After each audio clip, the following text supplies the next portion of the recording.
अस्सलाम वालेकुम, I am doctor Hina Khalid, speech and language pathologist. बात करते हैं पार्किंसंस और एटेक्सिया के डिफरेंस की।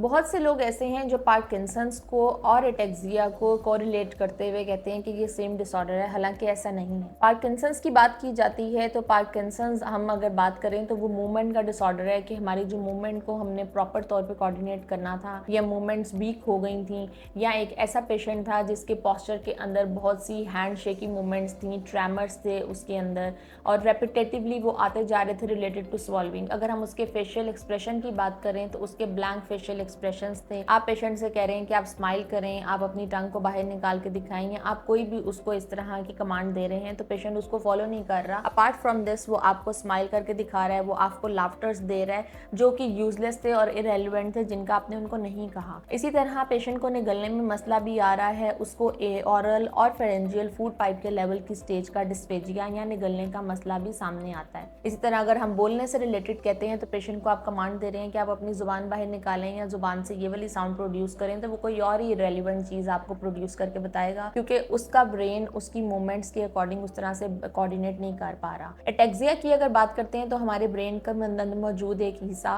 पीछे, जिसको हम बिग ब्रेन भी कहते हैं, जिसको हम सेरिबेलम कहते हैं, उसका मसला है जो हमारे ब्रेन के बैलेंस को और कोऑर्डिनेशन को कंट्रोल करता है। ये उसकी डिफिकल्टी है। पेशेंट का पोस्चर फ्लूपी है, पेशेंट इजीली ड्रॉप कर जाता है, पेशेंट के अंदर बैलेंस और कोऑर्डिनेशन की डिफिकल्टी है, जिसकी वजह से उसके बोलने के अंदर भी उसके जो लव्स हैं वो उस तरह से कोऑर्डिनेट नहीं कर पाएंगे, उस तरह से मूवमेंट नहीं होगी और निगलने में भी उस तरह से वो कोऑर्डिनेट नहीं कर पाएगा। इफ यू आर फेसिंग और एनीवन इन योर हाउस और in on your locality is facing difficulty with Parkinson's और ataxia related to swallowing, speech and language, you have to contact with speech and language pathologist। जितना जल्द हो सकता है, जितना rapid treatment ले सकते हैं आप लें। Thank you so much.